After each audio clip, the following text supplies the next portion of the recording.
هي الحلقات تحفظني بآيات من القرآن، هي الحلقات تملأني بحب المصطفى العدنان، هي الحلقات تحفظني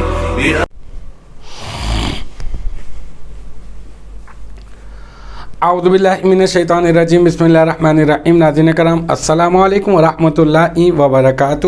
انشاءاللہ تبارک و تعالی آج ہم لوگ پڑھیں گے الترکیب کا سبق نمبر 9، مبتدا اور خبر کے بارے میں ضروری باتیں اور ان کی پہچان کے قواعد۔ اب تک جو ہے وہ اس سلسلے میں ہم لوگ تقریباً 91 کلاسز جو ہے وہ بنا چکے ہیں، اور آج جو ہے وہ ہماری کلاس ہوگی کلاس نمبر 92، اور اب تک جو ہے وہ ہم لوگ تقریباً 14 قواعد پورے کے پورے پڑھ چکے ہیں، اور اس کے تحت جو مشقیں تھی وہ بھی پوری کی پوری حل کر چکے ہیں۔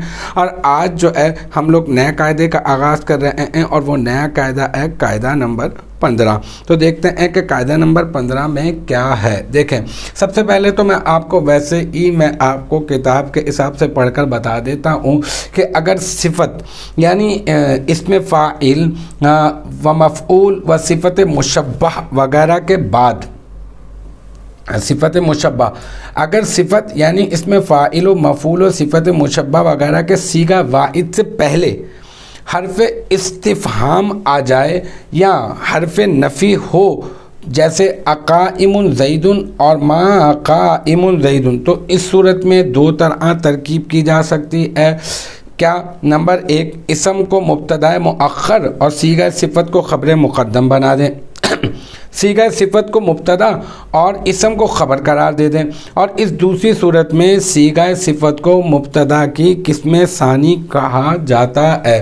اور اگر واحد کا صیغہ نہ ہو بلکہ تثنیہ یا جمع کا صیغہ ہو، جیسے ما قائمان زیدانی اور اقائمان زیدانی، یا پھر ما قائمون زیدون او اقائمون زیدون، تو اب ترکیب کی فقط ایک صورت ہوگی، کیا کہ صیغہ واحد کو خبر مقدم اور ماں بعد اسم کو مبتدائے مؤخر بنائیں گے۔ ٹھیک ہے، یقیناً آپ کی سمجھ میں بالکل نہیں آیا ہوگا۔ اب میں اس کے اوپر تھوڑی سی روشنی ڈالتا ہوں تو انشاءاللہ تعالیٰ اب جو ہے وہ بات جو ہے وہ اچھی طرح سے واضح ہو جائے گی۔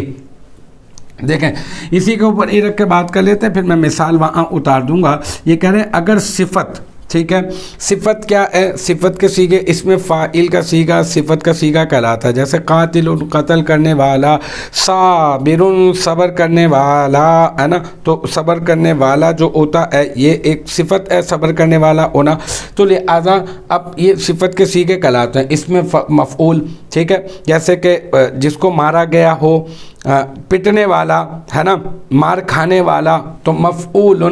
صفت مشبہ، اس میں بھی یہی ہوتا ہے، مدد کرنے والا، ہے نا، اور عزت رکھنے والا، اس طرح کے۔ اس میں فاعل و مفعول و صفت مشبہ کے جو صیغے ہوتے ہیں وہ صیغہ صفت کہلاتے ہیں۔ ٹھیک ہے، اب کوئی بھی صیغہ صفت ہو، اس میں فاعل و مفعول صفت مشبہ وغیرہ کے صیغہ واحد، ٹھیک ہے، اس کے صیغہ واحد سے پہلے حرف استفہام یا حرف نفی آ جائے۔ حرف استفہام کیا ہوتا ہے؟ حرف استفہام کیا ہوتا ہے؟ ایک تو ہوتا ہے حل۔ حل کیا ہوتا ہے؟ یہ حل سوال کے لیے ہوتا ہے، جیسے کہ میں کہوں ھذا کتاب، تو اس کا معنی کیا ہوگا؟ اس کا معنی یہ ہوگا کہ یہ کتاب ہے۔ اور اگر میں کہوں حل ھذا کتاب، تو اس حل کا معنی ہے کیا؟ اس حل کا معنی کیا ہے؟ کیا؟ تو یہ کیا ہو جائے گا؟ حل ھذا کتاب، کیا یہ کتاب ہے؟ کیا یہ کتاب ہے؟ اب پوچھا جا رہا ہے، تو یہ حل کیا ہے؟ یہ ہے حرف استفہام، یعنی فہم کو معلوم کرنے کے لیے آپ جو ہے وہ اس حل کا آپ جو ہے وہ استعمال کرتے ہیں۔ ٹھیک ہے، تو اس کو کہتے ہیں حرف استفہام۔ اسی طرح سے حل کے ہی ایک بالکل حل جیسا ہی ہوتا ہے جو یہ ہوتا ہے حمزہ۔ اس حمزہ کو کہتے ہیں حمزہ استفہام، کیونکہ حمزہ اور بھی ہوتے ہیں اور بھی قسم ہے حمزہ کی، لیکن اس حمزہ کو کہتے ہیں حمزہ استفہام جو سوال کرنے کے لیے لایا جاتا ہے۔ جیسے آپ نے کہا ھذا کتاب، تو کہا یہ کتاب ہے، پھر آپ نے کہا حل ھذا کتاب، تو اس کا معنی ہوا کیا یہ کتاب ہے؟ اور اگر میں یوں کہوں ھذا کتاب، یہ کتاب ہے، اور کہوں ھذا کتاب، کیا یہ کتاب ہے، تو اب اس کا معنی بھی یہی ہوگا، کیا اس کا معنی بھی حل کی طرح کیا ہوگا، کیا یہ کتاب ہے، سوال کے لیے، استفہام کے لیے۔ تو المختصر یہ کہ ہماری سمجھ میں یہاں پر یہ آیا کہ یہ حمزہ جو ہے یہ حمزہ استفہام کا ہے۔ اسی طرح سے حرف نفی، جیسے کہ ماں، اس کا ماں کا معنی کیا ہوتا ہے، ماں کا معنی ہوتا ہے نہیں، تو یہ ماں کیا ہے، یہ ماں جو ہے یہ حرف نفی ہے، ٹھیک ہے۔ اب یہاں پہ یہ کہہ رہے ہیں کہ اگر صفت یعنی اس میں فاعل و مفعول و صفت مشبہ وغیرہ کے صیغہ واحد سے پہلے حرف استفہام یا حرف نفی ہو، جیسے کہ اقائم زیدن، دیکھیں یہ مثال یہاں پہ لکھی ہوئی ہے، اقائم زیدن، یہی والی مثال جو ہے وہ میں یہاں پر لکھ دیتا ہوں۔ حرف نفی اور حرف استفہام آپ کی سمجھ میں آ گیا، صیغہ صفت بھی آپ کی سمجھ میں آ گیا۔ ایک مثال میں یہاں پر سمجھانے کے لیے لکھ دیتا ہوں، اقائم زیدن، ٹھیک ہے۔ اب یہ آ کیا ہے، یہ آ جو ہے یہ ہے حرف استفہام، یہ کیا ہے،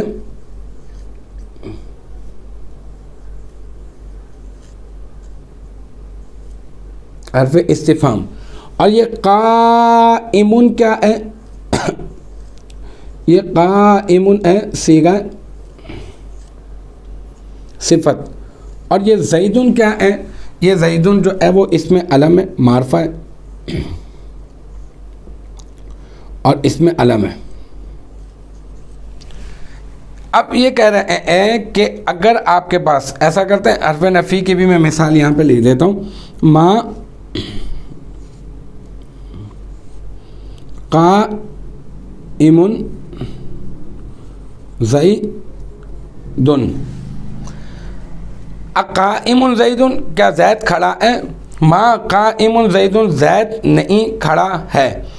اب اس کا ترجمہ تو میں نے آپ کو بتا دیا۔ اب یہ جو ما ہے یہ کیا ہے، یہ ما ہے حرف نفی، اور یہ جو قائم ہے یہ کیا ہے، یہ ہے بالکل ایسے ہی جیسے وہاں پر میں نے آپ کو بتایا، یہ ہے صیغہ صفت، اور یہ جو زیدن ہے یہ کیا ہے، یہ ہے اس میں علم، اور یہ ہے معرفہ، اور یہ ایک اسم ہے، ٹھیک ہے۔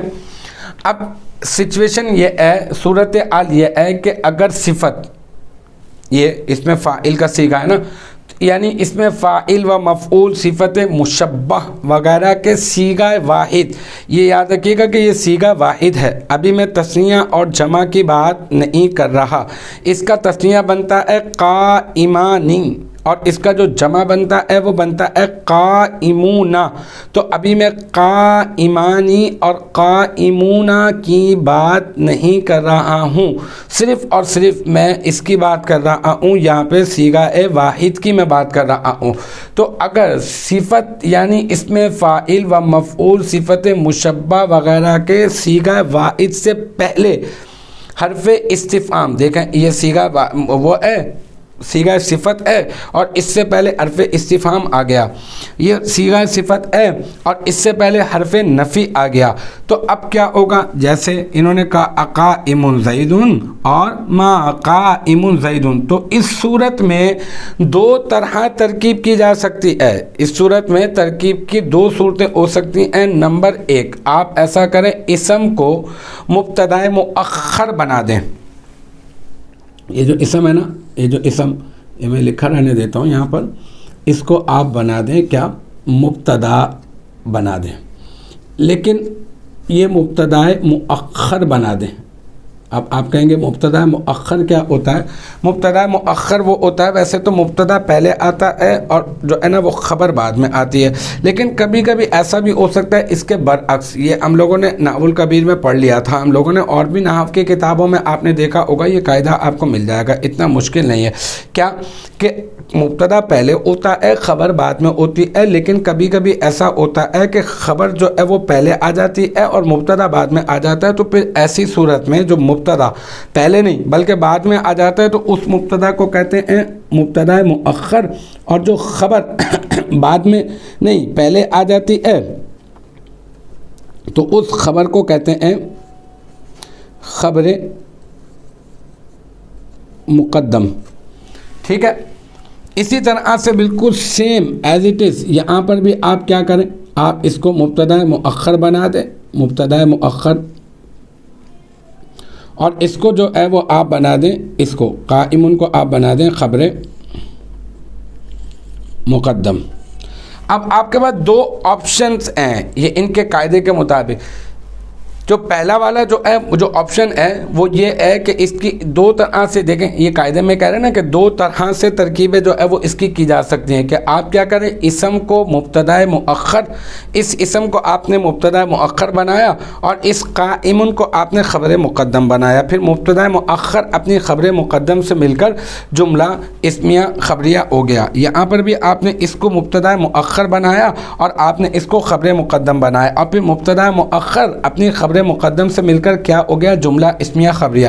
لیکن اب یہاں پر یہ کہہ رہے ہیں کہ دوسری جو آپ کے پاس جو مطلب چوائس ہے, جو آپ کے پاس آپشن ہے دوسرا, وہ یہ ہے کہ یہ کہہ رہے ہیں کہ اگر حمزہ استفہام اور یہ حرف نفی اگر آ گیا ہے نا, تو اب کیا کر سکتے ہیں آپ ایسا کر سکتے ہیں کہ آپ اس صیغہ صفت کو مبتدا بھی بنا سکتے ہیں, جبکہ یہ ہے تو نکرہ, اور نکرہ جو ہے وہ مبتدا تو نہیں بنتا ہے نا عموماً. لیکن یہ کہ اگر حمزہ استفہام آ جائے تو پھر ایسی صورت میں آپ نکرہ کو مبتدا بھی بنا سکتے ہیں. اگر شروع میں نفی آ جائے, حرف نفی, تو بھی آپ بنا سکتے ہیں. تو بالکل اب سیدھا حساب کتاب ہوگا, یہ مبتدا ہو جائے گا اور یہ خبر, یہ ہو جائے گا مبتدا اور یہ ہو جائے گی کیا, یہ ہو جائے گی خبر. کب ہوگا ایسا کہ جب صیغہ صفت, اس میں فاعل, اس میں مفعول, صفت مشبہ کے صیغہ واحد سے پہلے, صیغہ صفت کے صیغے اور صیغہ واحد سے پہلے اگر حرف استفہام یا حرف نفی آ جائے گا تو واحد سے پہلے کی بات ہو رہی ہے, ابھی تثنیہ اور جمع کی بات نہیں ہو رہی.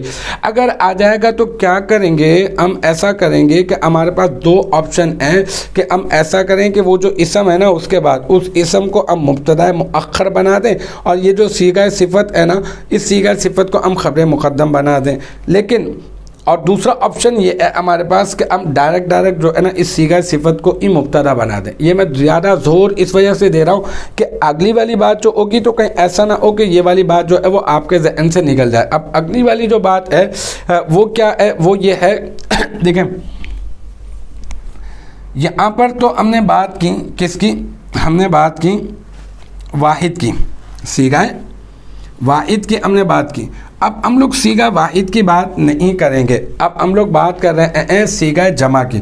یہ میں نے مٹا دیا یہاں سے, بلکہ اب میں ڈائریکٹ آپ کو یہیں پر ہی لے کر آ جاتا ہوں, جو لکھا ہوا ہے اسی کے اوپر ہی ہم کلام کر لیتے ہیں.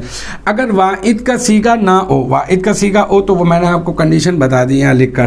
اگر واحد کا صیغہ نہ ہو بلکہ تثنیہ یا جمع کا ہو, جیسے قائمون سے قائمانی, قائمون سے قائمون, یہ قائمون یہ کیا ہے, یہ جمع ہے, اور قائمانی یہ کیا ہے, یہ ہے تثنیہ.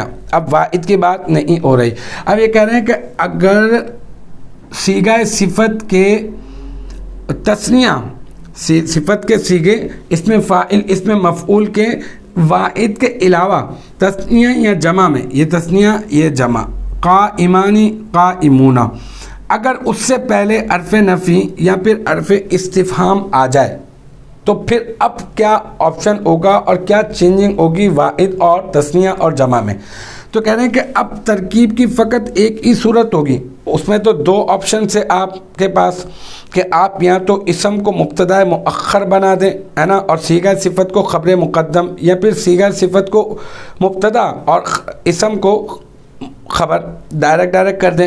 لیکن اب فقط ترکیب کی ایک ہی صورت ہوگی, اور وہ صورت یہ ہوگی کہ آپ صیغہ صفت کو خبر مقدم, صیغہ صفت کو آپ جو ہے وہ خبر مقدم بنائیں گے ہے نا, اور آپ ماں بعد جو اسم ہوگا, ماں بعد اس اسم کو مبتدا مؤخر بنائیں گے، یعنی اب آپ کے پاس صیغہ صفت کو آپ جو ہے وہ مبتدا نہیں بنائیں گے، بلکہ آپ نے ڈائریکٹ جو ہے وہ اسی کو یہ جو اسم ہے نا اس کو مبتدا بنانا ہوگا اور اس کو خبر، یہاں پر اس کو مبتدا بنانا ہوگا، اس کو خبر بنانا ہوگا، اس کو مبتدا، اس کو خبر، اس کو مبتدا، اس کو خبر، یعنی اب آپ کے پاس دوسرا والا جو آپشن ہے وہ یہاں پر آپ استعمال نہیں کر سکتے ہیں۔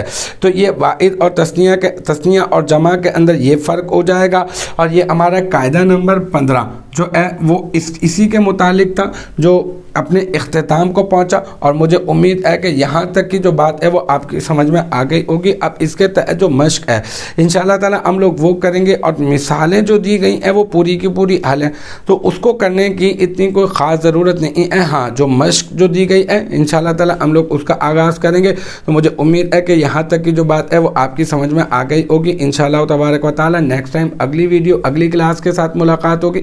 جب تک آپ اپنا بہت خیال رکھیے گا۔ وآخر دعوانا ان الحمدللہ رب العالمین۔